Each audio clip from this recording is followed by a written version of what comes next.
bakit pumasok doon yung monkey branching? Bakit nagsanga-sanga na doon? Kasi actually ako yung nakipaghiwalay sa kanya. Then nagsisi ako, tas sabi ko, in-approach ko siya na, ligawan na lang kita kung gusto mo, pwede ba? Kasi parang mabalik ko yung loob ko sa kanya, yun lang. Okay, so sino yung yung kahit kayo pa, sumisegue sa ibang relasyon? Ako.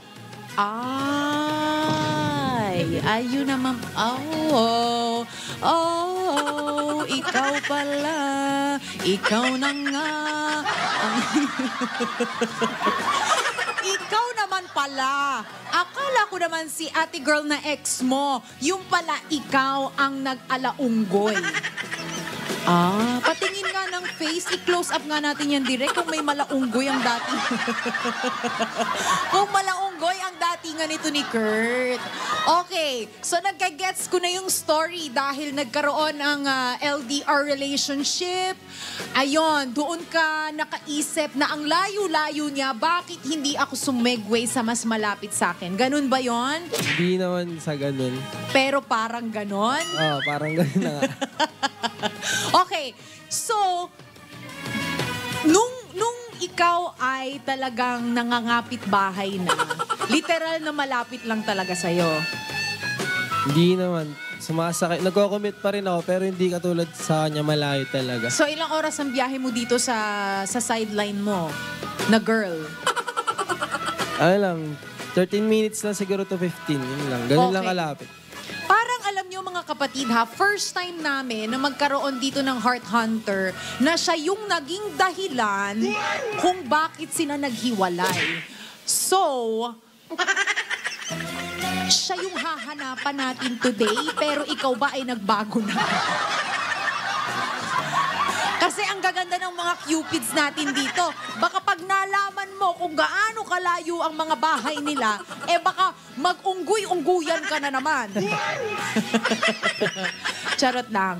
Okay, so ikaw, paano nangyari na parang biglang naisip mo na sumegway ka sa ibang babae? Bakit hindi mo na lang isipin na tapusin na lang yung relasyon dito sa babaeng ito, tapos saka ka magpasok ng bagong tao sa buhay mo? Bakit kailangan na pagsabayin pa sila? Temptation na lang din siguro kasi parang 4 na beses niyang sinira yung tiwala ko. Tapos nagsawa na lang din akong panghawakan talaga. Kaya yun, natempt na lang talaga ako sa ibang tao. So, ibig mo bang sabihin, Kurt, hindi lang ikaw ang nagloko, siya din nagloko sa'yo? Yes. It's a tie. Yun naman pala. Gantihan ang nangyari, mga kapatid. Bakit may gantihan na nagaganap? Okay, so siya ba ang nauna o ikaw? Actually, siya talaga yung nauna eh. Lang talaga ako, parang na-curious na lang ako ba't ginagawa niya sa akin yun. So, parang ikaw, gumante ka? Ganun ba yung dating, Kurt? Hindi naman sa ganti. Parang para sa kanya nga ganti yun. Pero para sa akin, parang gusto ko lang din makahinga ng maayos. Okay. So, ang paghinga ng maayos ay ang pagpunta sa kapitbahay. Ganun ba yun, Kurt? Hindi na. Okay. So, nauna si girl, ilang beses kanya niloko? 4. 4? Apat? Paano mo nahuli? Yung kasi siya sa cellphone, yung nag-CR siya, na-curious lang ako sa phone niya, tapos nakita ko may FB light, alam ko lang yung FB light. Pag-open ko nun, yung mga boy best niya na sabi ko i-block na niya, doon niya kinakausap. Okay, so ito yung unang pagkakataon na nahuli mo siya. Yung pangalawa? Yung pangalawa, yung may pinuntahan silang gig. Tapos sabi ko, umiiwas, kung gusto niya pumunta doon, matuto siyang umiiwas sa mga lalaki. Tapos ayun, nawakan ko ulit sa cellphone niya, nakita ko ulit yung video na nakipag-hawak siyang kamay sa mga lalaki, kinikilig siya. Gravity naman. Okay, and then yung pangatlo? Yung pangatlo, matindi yung pangatlo kasi yung long time ex niya, sabi niya sa akin, wala lang yun, tinuturing ko lang yun na, kaibigan lang daw. Naku, dyan talaga nagsisimula kaibigan lang daw. And then? Yung pang-apat, pinakamatindi talaga kasi may GC sila, andun yung ex niya. Pinag-uusapan ako, pinagtatawanan lagi yung picture ko. nag-update siya dun kasama, kunyari kasama ko yung girlfriend ko, nag-update dun yung girlfriend ko na kasama niya ako, tapos pinagtatawanan kami. Grabe naman. Okay, and ang pang-apat?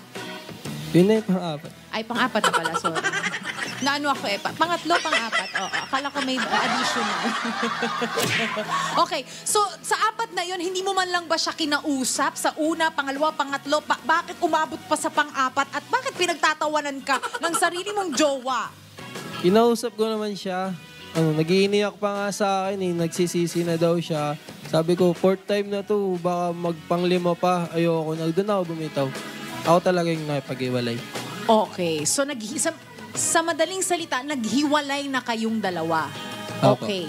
Tapos, dun ba pumasok na merong dumating na bagong babae sa buhay mo?